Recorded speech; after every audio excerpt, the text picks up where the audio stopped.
Good afternoon. My name is Jim Conlan, and welcome to the latest episode of our entertainment show. As you know, each week we preview and premiere our Into the Vault series, where we look at iconic movies dating back through the genres, whether it was the 70s Western, an 80s TV sort of cop police detective show, maybe it's a 90s romantic movie, maybe a 2000 sci-fi movie, and maybe in the latest 2020s a horror movie. But our genre this week is horror. We're going to a movie now that had a budget of 1.5 million, 1.5 million when it came out in 2002, and as a box office it grossed over 30 million in terms of its production.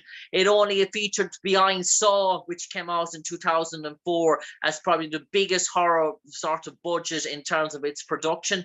It was set and filmed all in North Carolina, off a small sort of budget directed by Eli Roth, and it featured numerous guest stars including Jordan Ladd, Ryder Strong, James DeBello, Joey Kern, and our special guest this evening, Cerina Vincent. And Cerina, thanks for joining us this evening. Many people might know you from another comedy sort of movie genre, not another teen movie, and other sort of movies like that, but horror, depicting sort of horror movies. Were you sort of growing up, were you sort of Michael Myers fan, Friday the 13th? Did you like a good sort of scream flick in terms of yourself? Well, hello, first of all, thank you for having me. Yeah, so I wasn't into like the Friday the 13th movies, I would say, as a kid, but I definitely like was into genre movies. I loved Ghostbusters, I loved Jaws. I was sort of like into that sort of genre of horror. Um, so I was but being a part of Cabin Fever has just been like an epic addition to my life. It changed my life. And Cerina, in terms of the process of coming on Cabin Fever, was it an normal audition sort of process where your talent agent sort of recommended you for a role and sort of you tried out for the audition, or was there a bit of a story behind you landing on Eli Roth's production of Cabin Fever? There was a little bit of a story. Most of my jobs come just through the traditional ways of agents, getting the auditions. Sorry, there's something going on with my light here. But for Cabin Fever was interesting because they were already like most of the movie was already cast and they were already in North Carolina getting ready to shoot. And it's my understanding that they didn't have my role cast yet, that Eli was still looking, and he had seen me, a picture of me at an event promoting Not Another Teen Movie, or just at a publicity event, and he saw that photo of me and thought that I looked the part of Marcy, and so and then he contacted my agents, and that's how I got the audition. And then at that time, he was already in North Carolina, so I had to send in a tape. But back then, now we send in tapes all the time for auditions, just via our recording on our phone. But back then, I had to send in like a VHS tape and of my audition, and yeah, I got the job. And Cerina, there's sort of so many sort of stories in terms of Cabin Fever. I won't go into too much of them. I'll try to get through as much as I can. One thing that struck me was in terms of the original dog that was supposed to be in the sort of set in Cabin Fever, that obviously he was a tired old sort of dog and they replaced, but he got an actual real life police attack dog to come in terms of the filming of the scene. And apparently the dog was so vicious that none of the actors could actually be on stage or set with him at the time. And some of the cameramen had to hide behind sort of trucks in terms of his production. And this is the dog that is supposed to, you met your demise with. That is true. That's a true story. First dog that was cast, I think was I don't remember exactly how it went down, but that is a true story. We were not allowed to look the dog in the eye. It was like, it was trained to attack if you looked it in the eye. And so it was terrifying, actually. Like when I was running for my life. When I was running for my life, I was really running for my life, But yeah, that's a true story. And Cerina, another sort of story that struck me was the actual the prosthetic that was supposed to be used for your shaving scene, the famous shaving scene where you're naked in the hot tub and you're sort of shaving and all this blood, but that actually froze in transit. The prosthetics that was actually used. So apparently you had to use special effects makeup and shaving cream, and you were basically sitting in a tub of icky sort of tub, as you probably describe it, with sort of Wait. special. What was your thing? What were you saying? It was supposed to be what? It was It was supposed supposed to to be. be a prosthetic sort of a thing for your sort of shaving scene, but That's what it was. That's what it was. It that's was a what it was. practical. It was a practical effect. Yeah, they did the effects on the artist, the special effects artist, put the effect on my leg. Yeah, it was. Yeah. And tell me, in terms of that sort of, It wasn't a special effect later. It okay, was real on my leg. Yeah. okay, and in terms of that is probably one of the most iconic sort of horror sort of scenes in terms of the movie. You're just there with a shaver and you're naked in a hot tub, and sort of the blood is sort of coming off. Did it almost feel terrifying at the time? Could you imagine how this was sort of playing out in screen? Could you sort of visualize it yourself?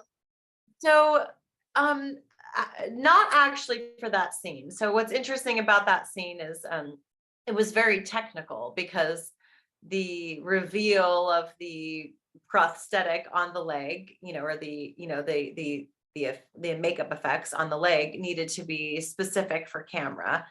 And I was like, I had like swimsuit bottoms, down, but it wasn't a real bathtub. It was just a bathtub sitting in the middle of a freezing cold sound stage. So it wasn't like hot water. It was just like cold water. It was very, I was sitting on an apple box to have my leg positioned a certain way, that was good for camera.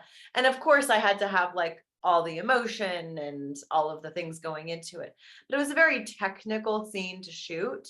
Now, it was also supposed to be a very emotional scene. So I was in the moment trying to manage all the technical parts while I, do my job as an actor, while I find the appropriate emotions and am connected in the scene for the character.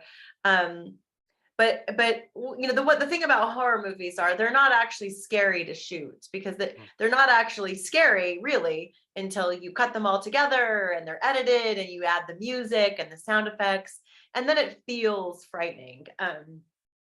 So that particular scene was just like a very important scene in the movie, very important for my character. I feel like I knew it was going to be iconic.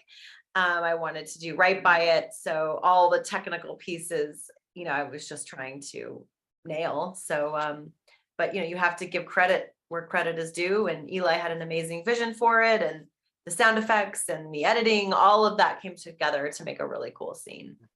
And Cerina, the concept of cabin fever, there's two genres clashing here. The genre of romance, sex, and death are sort of real, sort of prominent sort of themes in this sort of movie. Obviously, we have 4 or 5 sort of teenagers, maybe adolescents, just turning into adults, obviously bubbling with hormones and sort of terms of that, in terms of being out in a cabin in these weekends, exploring their sexuality in terms of that. But every time there almost felt like there was a sex scene, it was almost followed straight away by a gory sort of death scene or a horror sort of scene in terms of that concept. So was that sort of something that you had to sort of, an actress, maybe you're in a sort of portraying a passionate sort of sex scene for your character Marcy, and then all of a sudden the tables are turned and all of a sudden it's you have to get into this vice now where it's almost horror straight away. There's sort of two sort of genres sort of overlapping each other. I'm sorry, wait, you lost me there. What's the question?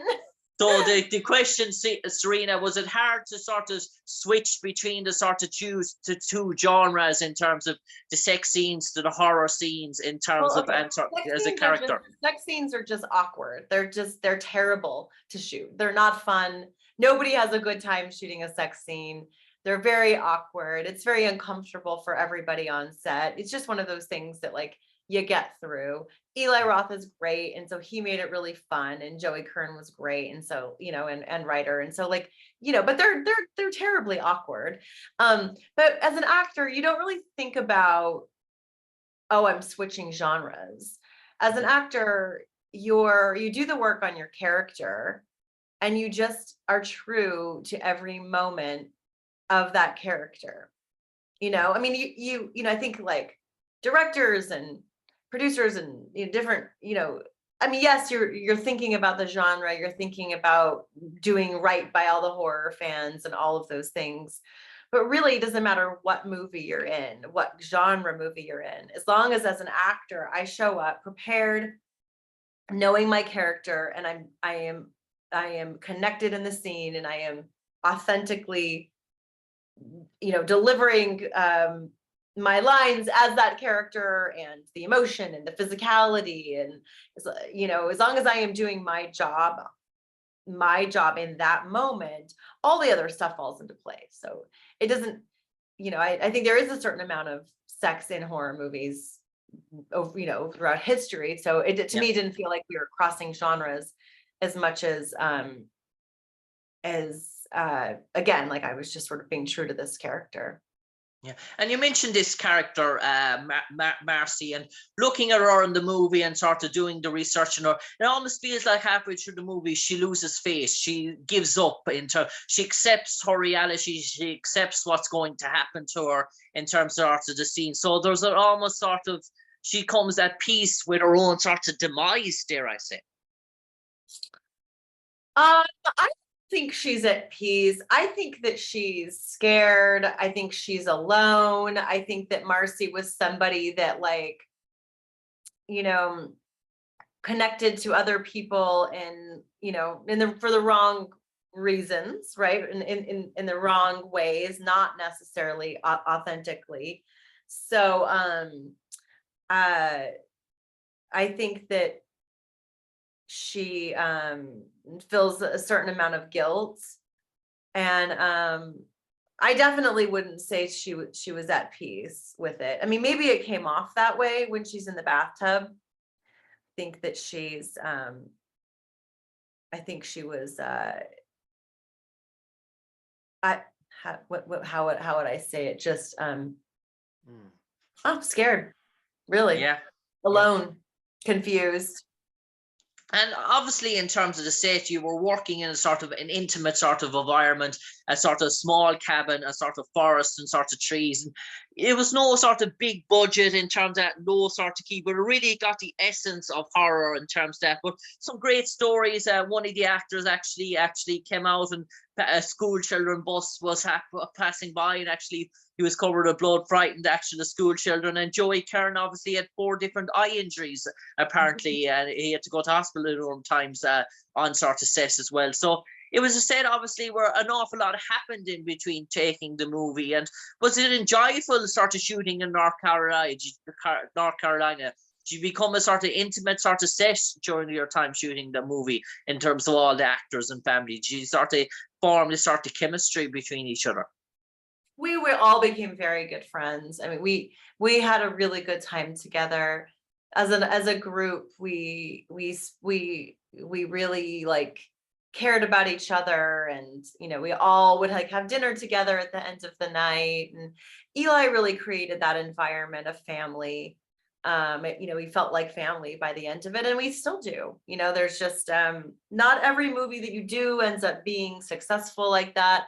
Not every job ends up being like so much fun, and a lot of times we don't love who we work with, but that was not the case with Cabin Fever. We all really cared about each other. We all loved the project. We all loved each other, and we're being in North Carolina with everyone was just an unforgettable experience. Yeah, Cerina, time is nearly catching up with us now, but just sort of 1 or 2 quick questions before we let you go. Cerina, you've traveled all over the world. You've been in sort of so many different projects. Have you ever donned our shores here in Ireland, even as a tourist? And is it something in your bucket list in the near future? Oh my gosh, I really want to come to Ireland. I've never been. So don't you guys have a Comic-Con there? Hopefully, please God. But sure, when you come to England, when you come to London, sure, you can just hop on the near flight, 45 minutes. I would love to do that. It's on my bucket list for sure. I love the Irish. I'm grateful to be a part. Thank you for having me on your show. And I got to get out there. And Cerina Vincent, for the last 30 seconds, you might enlighten all our audience and viewers and maybe a new generation of moviegoers who are looking for movies online and looking for the real classical sort of horror movies, why they should tune in en masse, why they should revisit Cabin Fever, and even sort of 20 years on from its cinema release in 2002 to what's in store for them. Obviously, it's a movie that can be watched throughout the decades.